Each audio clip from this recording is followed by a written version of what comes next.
Hello, mentes poderosas! Vamos falar sobre a doença de Paget, que tem bastante gente me perguntando sobre a doença de Paget. É uma doença que eu acho que foi descoberta em 1877 pelo senhor James Paget, Sir James Paget. Enfim, o que é essa tal de doença de Paget, né? Muita gente conhece a doença de Paget, que é um câncer que dá nos ossos, mas a doença de Paget também é ele é um câncer que a auréola da mama, tanto homens quanto mulheres, né, podem ser afetados por essa doença, né? Então, no meu caso, como foi que aconteceu para vocês entenderem como é que foi meu processo? Meu processo foi assim. Em 2012, foi um ano muito difícil para mim, emocionalmente falando. Eu estava passando por um monte de problema na empresa. Eu estava passando por uma série de questões emocionais. Tinha pessoas na família, minha sogra na época estava doente. Eu estava tendo vários problemas que emocionalmente eu estava muito mal, né? Eu estava mal pra caramba. E nessa época eu não era hipnoterapeuta, né? Eu não tinha esse conhecimento, não tinha esse conhecimento. Se eu tivesse tido esse conhecimento, certamente eu não teria tido a doença de Paget. Isso eu posso afirmar para vocês, tá? Isso eu posso afirmar. Por quê? Porque em 2012, que eu tava já cagada emocionalmente, né? Já tava com um monte de problema. E eu tava lendo o livro da Louise Hay, que fala Você Pode Curar a Sua Vida, que é um livro que eu super recomendo. Ela fala de 3 questões de câncer de mama lá. Problema de relacionamento com mãe, problema de relacionamento com filho e problema de relacionamento com guardar segredos, né? Quando você é obrigada a guardar segredos. E eu tava com esses problemas. Eu tava com problema com o filho, eu tava com problema com a minha mãe, eu tava com problema com a minha sogra. E eu guardava um segredo muito grande, né? Porque eu tinha descoberto uma coisa que minha filha tinha feito, não tinha pra quem contar, não tinha como contar. Queria ter contado pro meu marido na época, mas eu fiquei com muito medo, né? Do que ele poderia fazer se ele descobrisse o que a minha filha tinha feito. Eu fiquei pensando, né? Eu falei, nossa, ele vai matar o rapaz, ele vai bater nela, ele vai matar o rapaz, ele vai ficar preso. E aí, assim, era uma coisa tão grave na época, foi tão pesado guardar aquilo. E eu fiquei guardando aquilo por meses e meses e meses, né? Isso foi no ano de 2012. Foi algo que eu acabei descobrindo e que me desestabilizou muito, me desequilibrou demais, assim, sabe? Eu perdi, literalmente, sabe quando a gente fala perdi o chão? Eu entendi naquele dia o que era isso, essa coisa de perder o chão, né? Até então eu não tinha passado por isso, eu não fazia ideia do que isso significava até esse dia. E daí, que no final do ano de 2012, dia 19 de dezembro de 2012, aconteceu uma fatalidade na nossa família, né? A minha mãe e a sogra morreram no mesmo dia, em cidades diferentes, em situações diferentes, né? A minha sogra, ela estava hospitalizada, mas na época ela viria morar conosco, então a gente imaginava, né? E a gente, assim, com o coração todo cheio de fé, a gente achava que ela iria ter mais meses, né? Então nós estávamos preparando, a gente já tinha preparado a casa com home care e tudo para que ela pudesse ter os últimos meses de vida dela, e a gente até achava que ia passar de um ano com qualidade de vida, feliz, bem, né? Porque a gente achava que ela poderia talvez até se curar se ela viesse morar com a gente, se a gente pudesse proporcionar uma qualidade de vida para ela melhor. Isso ocorreu na nossa mente. Mas aí ela virou, o quadro dela virou, ela ficou muito ruim. Ela tinha uma boa relação com a minha mãe, as duas eram boas amigas. E aí que no dia 19 de dezembro à noite, ela chegou a falecer. E aí já era assim, tipo 10 horas da noite, sei lá, um horário assim. Já era tarde, né? E eu, conhecendo a minha mãe, né, que a minha mãe era muito emotiva, minha mãe era aquelas pessoas que ficavam sofrendo quando via aqueles acidentes, aquelas coisas, minha mãe era muito assim. Eu falei, né, e ela tinha uma boa relação com a minha sogra, né? Eu falei, nossa, se eu falar pra ela que a minha mãe morreu, que a minha sogra faleceu, a minha mãe não vai dormir, a minha mãe vai ficar chorando, minha mãe não vai ficar bem. E aí ela vai passar a noite assim, mal, né? Então eu falei, eu não vou falar nada. E amanhã de manhã eu ligo e aviso. E aí eu lembro que o meu ex-marido saiu, foi lá pro hospital, porque o hospital tinha ligado avisando o que tinha acontecido. Acordei a minha filha, avisei, né? Falei, olha, a vovó faleceu, a gente vai ter que resolver algumas coisas. E fui tomar banho. Eu fui tomar banho muito arrasada, porque eu tinha certeza que ela ia sair daquela situação, sabe? E aquilo foi um balde de água fria pra mim, né? Eu fiquei muito mal. E quando eu tava tomando banho, me lembro muito bem de ter pensado assim, nossa, eu não consigo imaginar o que é que meu marido tá sentindo nessa hora, né? Perder a mãe deve ser muito doloroso. Isso passou pela minha cabeça porque hoje, como terapeuta, eu entendo. Mas eu lembro, assim, que desde que meu pai faleceu, eu tinha 10 anos de idade, uma das coisas que eu mais tinha medo que acontecesse na minha vida era perder minha mãe. Eu sempre tive esse problema, sempre tive muito medo de perder a minha mãe, né? Então, minha mãe foi alcoólatra, a gente teve problemas de relacionamento em relação a isso. Eu nunca tive problema de relacionamento com ela, tá? Mas é que, às vezes, a gente acha que quer salvar o mundo, que quer salvar as pessoas e você quer ajudar as pessoas e eu não tinha não tinha o conhecimento que eu tenho hoje para ajudá-la nessas questões, né? Então, na época eu não tinha esse conhecimento. Daí eu acabei não ligando, falei, dia seguinte, de manhã eu ligo e aviso, né? Que aí você tem que ligar para as pessoas e avisar e tal. Não deu meia hora, 40 minutos, sei lá, ele voltou do hospital. E aí eu achei estranho, né? Que ele me ligou, ele falou, estou voltando para casa, faz um café. Achei esquisito aquilo. Quando eu abri a porta para ele tava pálido. Daí eu falei, o que foi que aconteceu? Ele falou, sua mãe morreu. Assim, foi uma coisa, né, tipo, sabe, um tapa na cara. Eu falei, como assim minha mãe morreu, né? Eu não tinha nem digerido ainda, não fazia nem uma hora que minha sogra tinha morrido.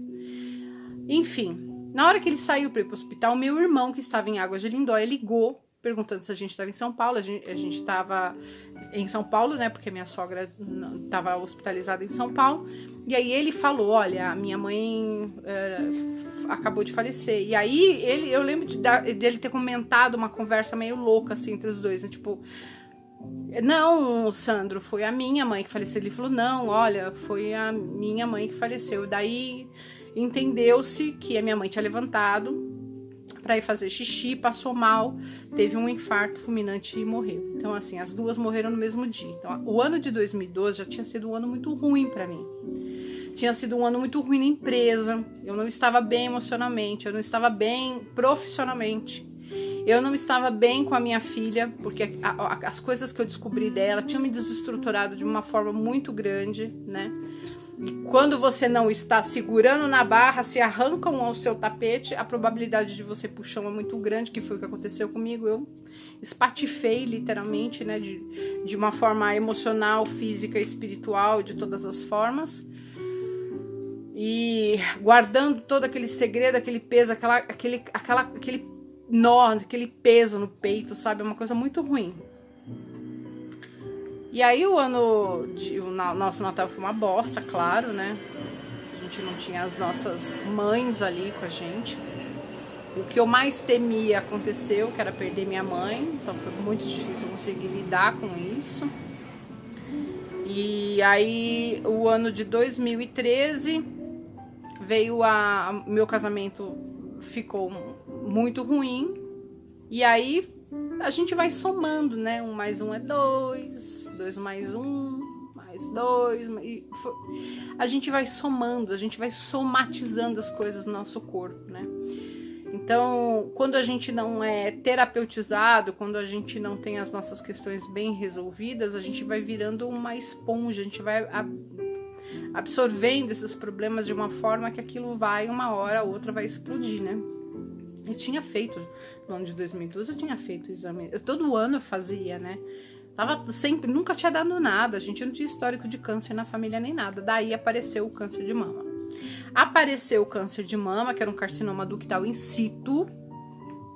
Eu fiz a cirurgia, fiz o tratamento, fiz a radioterapia, ia para Camargo todos os dias e tudo mais. Só que na altura do campeonato eu já tinha separado, né? Eu já tava com a minha vida toda bagunçada, mais bagunçada ainda do que já tava. Eu não tinha superado a morte da minha mãe, eu ainda estava em luto, né? E aí, o que aconteceu? Eu fui a mama direita, né? Então fizeram lá o quadrante e tudo mais, e ok, me recuperei, bacana. Só que uma coisa que eu queria contar pra vocês é o seguinte, que eu fui entender isso só depois também que eu me terapeutizei. Das minhas irmãs, assim, na verdade, a minha irmã caçula também tinha pouco seio, mas eu não tinha nada de seio, né? Eu era tipo uma tabuinha. E eu lembro que eu tinha muita vergonha dos meus seios quando eu era adolescente, que tava começando aquele carocinho, eu morria de vergonha. Então eu andava assim, né, não tinha sutiã, então eu morria de vergonha, eu cobria e tudo mais. Daí eu tive a brilhante ideia, tava ficando mocinha, né? Tive a brilhante ideia de arrumar um sutiã e colocar algodão no seio, assim, pra disfarçar. Era o meu sonho, sabe? Era uma coisa assim, ter seio, achava tão bonito, né? Ter peito e tal. Bom, enfim. Daí eu sofri muito bullying com isso, porque meu irmão descobriu que eu tava usando algodão. E um dia no meio da rua, no meio da molecada, Silvana usa algodão na teta, Silvana... Cara, aquilo acabou comigo, né? Eu fiquei com muita raiva do meu irmão. Eu fiquei meses sem falar com ele. Essa cena vinha na minha cabeça todos os dias. Hoje eu entendo, a nossa mente não sabe o que é real e imaginário, então todas as vezes que eu pensava naquilo, eu me sentia muito mal, porque pra minha mente era como se tivesse acabado de acontecer de novo, né? E de novo, e aquilo... E eu fui me auto-rejeitando, sabe? Eu fui me auto-rejeitando. Hoje eu tenho plena consciência de que eu fui me auto-rejeitando. Aí eu casei, daí eu tive um pouquíssimo seio, né? Sempre morria de vergonha do meu seio. E eu não tinha grana pra fazer a cirurgia, né? Pra fazer colocar uma prótese de mama e tudo mais. Enfim. Daí depois que eu casei, muitos anos depois, aí meu bico ficou invertido, né? Qual bico? O direito. Ele era um bico invertido. E aí pra fazer uma cirurgia, pra você botar o bico pra fora, porque depois que eu amamentei, o bico, o seio ficou meio flácido e ele foi pra, né, ele entrou e aí surgiu a oportunidade de eu fazer a cirurgia, fiz a cirurgia, coloquei a prótese, aí aí nossa, gente, eu me senti a mulher mais linda, pensa na mulher mais linda do mundo, eu me senti a mulher mais linda do mundo, e tava de prótese, eu tava super feliz pela primeira vez, né, tinha aquele peitão, aquela coisa bonita, tal. Não é peitão, tá, gente, mas eu fiz com um médico cirurgião extremamente competente, fez um super trabalho, ficou extremamente proporcional, tudo bem. E o câncer veio bem depois, né, disso, né? Até tinha pensado, falei, nossa, será que tem alguma coisa a ver com a prótese? Não, tinha nada a ver com a prótese, tá, gente? Não tem nada a ver com prótese. Então, todos os anos eu fazia exame, tudo bonitinho, nunca deu nada, enfim. Aí, quando apareceu a questão do câncer, que eu fiz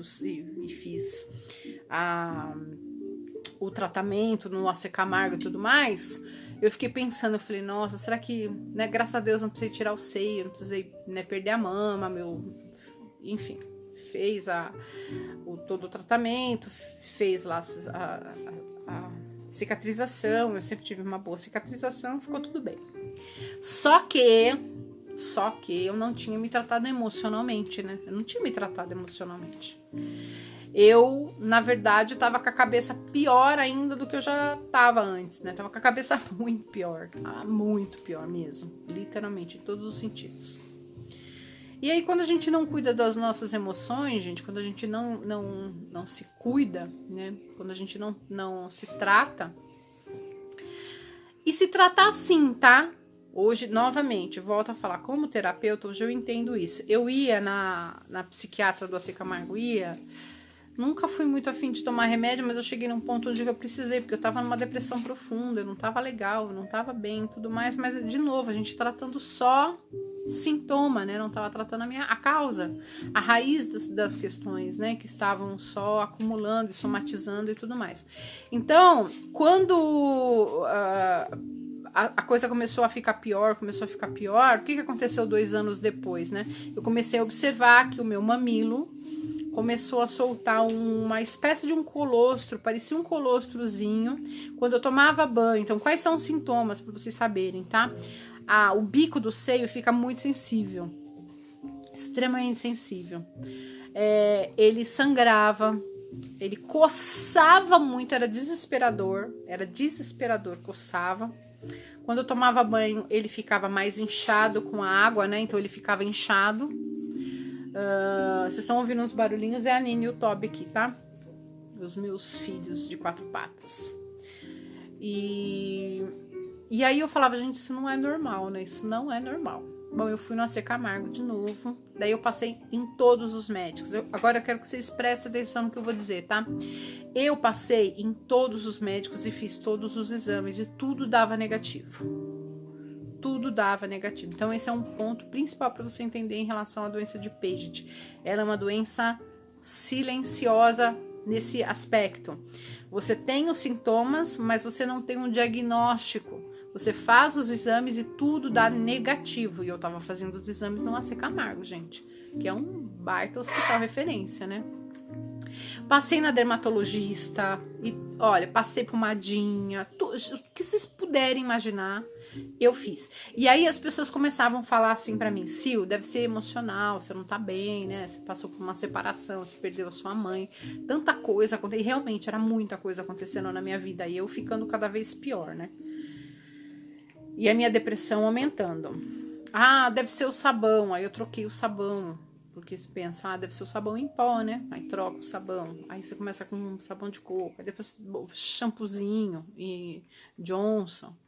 Aí, gente, olha. É o top. É o sutiã. É o tecido. Olha, o que vocês possam imaginar, eu fiz. Eu fiz de tudo. E o meu mamilo continuava sangrando, continuava, e ele ficava assim com um aspecto poroso, estranho, soltando aquele líquido, dolorido. E aí conversei com a médica no AC Camargo, falei, olha, tem que ter uma resposta para isso. Se fosse outra pessoa, gente, teria pego todos os resultados, enfiado debaixo do braço e ficado quieta. Gente que faz isso morre, tá? Porque o câncer continua. Você não tem um diagnóstico, mas se realmente existe a doença de Paget, tem que ir atrás. E aí, o que foi que eu fiz? Eu pedi para ela, falei, tem que ter algum exame que a gente consiga identificar o que é isso. Porque eu preciso de uma resposta, né? Cagando de medo, eu tava, claro, cagando de medo, mas eu falei, é melhor enfrentar isso do que, né, sabe lá o quê. Daí foi feito, então, um pedido para eu fazer uma biópsia. E aí ela disse, olha, esse exame realmente não é um exame fácil, é um exame doloroso, né? Então, imagina que assim, o mamilo da gente é redondinho. E eles cortaram um terço, tiraram um triângulo do meu seio, né? Sabe que nem quando a gente corta um triângulo de um bolo? Então, foi feito isso, um exame dolorido, eu passei mal, a minha pressão foi 4 para não sei aonde lá, porque eu tava muito nervosa, minha pressão caiu. Eu lembro de ter passado muito mal nesse dia, né, que eu fiz esse exame, eu já não tava bem emocionalmente. Ai, gente, olha, eu sei que naqueles dias, a espera do resultado foi agoniante. Mas eu tinha dado a minha última cartada, né? Falei, bom, agora se não der nada, beleza. E aí que quando o meu exame ficou pronto e a médica foi me dar a notícia, eu fiquei muito impressionada com isso. Eu fiquei muito impressionada. Eu falei, puxa vida, né? Eu achei que a minha fé, a minha esperança em Deus tinha ido pro ralo e até que não, né? Porque quando ela me avisou, me chamou para me dar o diagnóstico, dizendo, olha, Sil, foi constatado um câncer raro no seu seio, chama-se doença de Paget, ela estava quase chorando. E eu me mantive intacta, em pé, inteira, que até hoje eu não acredito que eu estava tão forte naquele dia. Nem eu acredito. Não chorei. Daí eu fiquei pensando, bom, a partir de agora o que eu tenho que fazer, né? O que eu tenho que fazer agora? A partir de agora com essa informação, o que eu vou fazer com isso? Daí vai pra cirurgia, marca a cirurgia e marca a mastectomia. Ela tava assim porque eu teria que tirar a mama toda, né? E, gente, uma mastectomia não é você cortar um pedaço de uma unha, não é você cortar um pouco do seu cabelo, porque depois ele cresce, né? Uma mastectomia, ainda mais para uma parte da mulher que é tão importante, né, que tem a ver com sensualidade, tem a ver com tanta coisa, né, tem a ver com o materno, tem a ver com tanta coisa. E eu tinha realizado, sabe, o meu sonho de finalmente ter o meu par de peito, o que tanto queria. E aí eu vi que, eu falei, eu vou ser dilacerada, né, literalmente, eu vou ser dilacerada, porque eles vão tirar tudo. E foi isso que aconteceu. Fiz a mastectomia, fiz o tratamento e não é um processo fácil, tá, gente? Não é fácil, nem por dentro, nem por fora. Na época eu cantava na igreja, né? Eu não tinha fôlego, né, para cantar. Até hoje eu sinto muita dor nesse braço, eu já consigo levantar o braço, tá? Consigo levantar, porém eu não consigo ficar com ele muito tempo. Não dá para vocês verem, mas eles tiraram todos os meus linfonodos, então eu tenho um buraco aqui debaixo do peito. Isso aqui dói, né? Ele ficou dolorido. E como eu tinha feito radioterapia, a minha pele, ela criou uma resistência que hoje ela não tem mais aquela elasticidade que uma pele normal tem, né? Sabe quando você desgasta muito um tecido? Sabe, elástico, ele tem uma elasticidade, né? Só que se você estragar aquele elástico, ficar puxando ele, chega uma hora que ele não estica mais, né? É o que aconteceu com a minha pele, tá? Então eu perdi toda a elasticidade da pele, enfim. E foi um processo bastante complicado. Daí você se sente feia, horrorosa, mas aí vem aquele sentimento ambíguo, né? Mas eu tô viva, me tratei, me curei, mas enfim. Ai, gente, olha, o que eu quero dizer pra vocês é que por mais que no momento da coisa que a gente tá no olho do furacão seja difícil, se a gente tiver fé, paciência, amor, e se a gente tiver o apoio dos nossos familiares, as coisas vão ficar bem, né? Então, uma coisa que eu quero dizer para você, se você está passando por isso, ou se você conhece alguém da sua família que está passando por isso, tenha paciência com essa pessoa, tá? Porque é zilhões de coisas que passam pela cabeça. A gente fica numa situação bastante delicada. Dê apoio para essa pessoa, o apoio que você puder, moral, o que você puder, sabe? Não abandone essa pessoa num momento como esse, né? Não abandone, porque é muito difícil, E daí eu tive que fazer todo o tratamento, foram meses, né, de recuperação. E foi então que depois de muito tempo eu conheci, porque aí o que eu fiquei pensando, eu falei, gente, se esse câncer voltou, ele tá querendo me ensinar alguma coisa, porque alguma coisa na primeira vez eu não aprendi, né? Daí eu fiquei pensando, eu falei, nossa, mas será que eles fizeram alguma coisa errada na cirurgia? Hoje, como terapeuta, como hipnoterapeuta, hoje eu sei que na verdade aquilo foi causado por causa das minhas emoções. Quando a gente tá muito mal emocionalmente, com depressão, eu tinha depressão, ansiedade. Nossa, eu tinha umas crises, umas coisas assim que eu era insuportável, sabe? Mas hoje eu entendo o momento de dor que eu tava atravessando, né? É muito cortisol, é muito hormônio fervendo dentro da gente ali e bagunçando tudo o tempo inteiro, e eu não tava conseguindo, sabe, sair do olho do furacão. Então, o que eu posso dizer para você que tá passando por isso, ou que tem alguém da família que esteja passando por isso, calma, paciência, fé, vai passar, mas acima de tudo, primeira coisa, fé em Deus, né, que foi Ele que me manteve de pé o tempo inteiro. Você pode chamar de Deus, pode chamar de universo, de fonte criadora, de Jesus, ou quem você quiser chamar, mas saiba que tem alguém que te ama muito e que tá cuidando de você.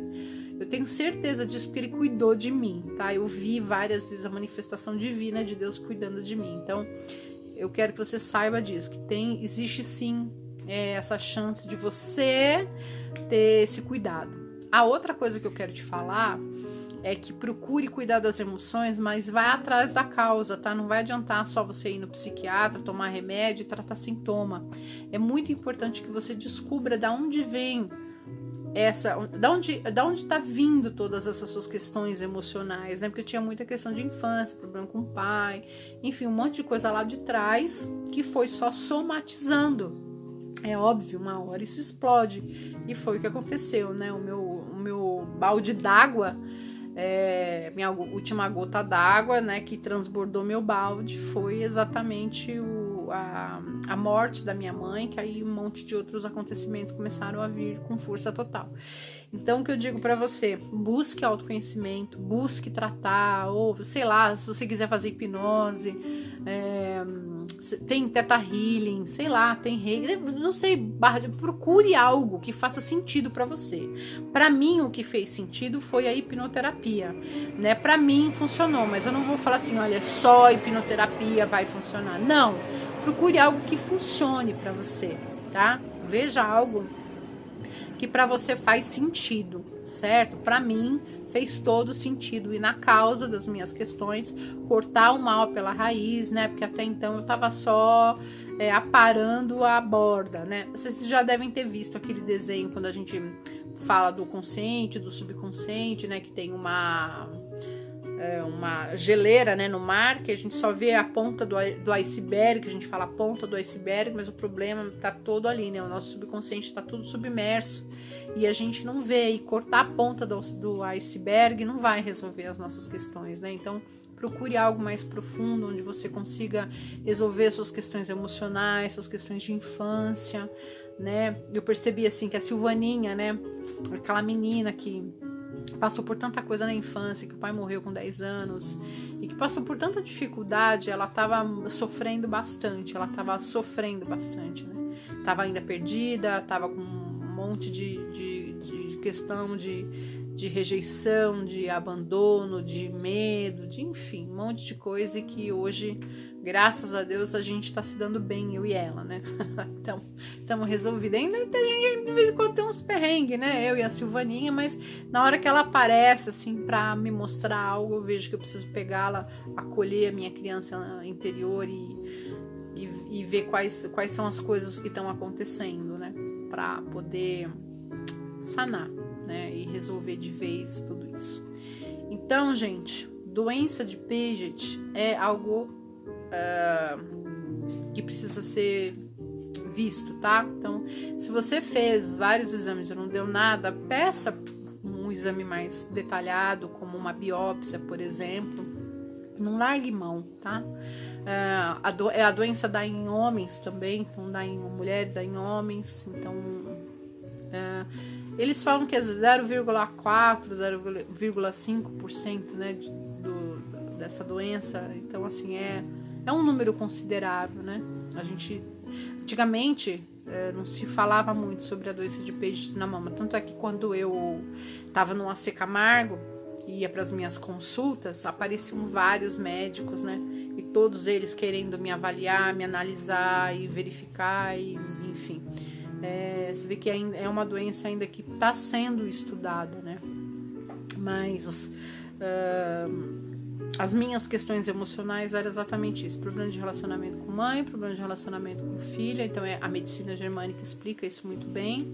Esse livro, Você Pode Curar a Sua Vida, da Louise Hay, eu recomendo super para vocês comprarem, porque é muito interessante e fala dessa questão de a gente ficar guardando segredos, né? De a gente ficar guardando coisas que realmente é muito difícil. Então a gente tem que tirar esses pesos de dentro da gente, né? E eu, com muito medo do que ele poderia fazer tanto com ele, com ela, eu acabei guardando aquilo pra mim e vai somatizando. Ah, foi isso que deu o câncer? Não, foi uma série de coisas, tá? Não foi problema com a minha filha, não foi problema com a minha mãe, não foi problema do... Não, é tudo, vai somando, gente, vai somando. A gente vai somatizando todas essas coisas, né? E aí chega uma hora que acontecem determinadas coisas que a coisa fica insustentável. É isso que eu tô querendo dizer pra vocês, né? Então não foi só o problema com a minha mãe, foi só o problema com a minha filha, foi só o problema das coisas que eu tinha descoberto em relação a ela.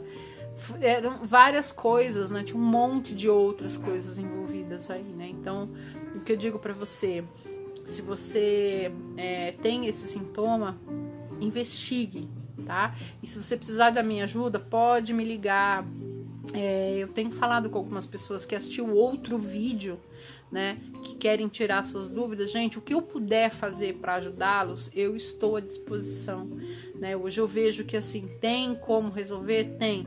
Eu perdi uma mama? Perdi. Paciência. Mas eu ganhei muitas outras coisas, né? Um dia eu ainda vou fazer uma cirurgia reconstrutiva? Vou. Hoje eu tenho pensado mais nisso, né? Porque eu acho que agora, assim, eu vou começar a olhar mais para essa parte estética. Eu peguei todos esses anos para cuidar da minha parte interna. Ainda tô cuidando, né?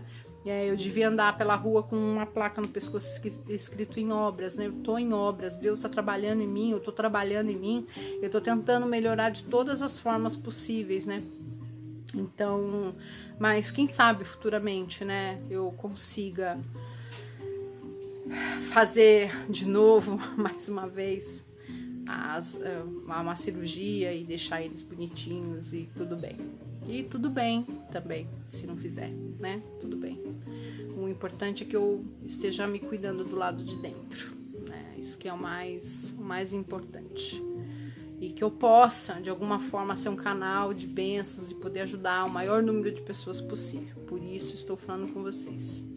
Tá bom, queridos? Um beijo. Fiquem com Deus. E se você estiver passando por isso, fé, calma, esperança, conte comigo. Se tiver alguém da família que esteja passando por isso, paciência, esteja junto, caminhe junto, tá bom? Porque esse apoio faz toda a diferença, tá? Beijos, fiquem com Deus.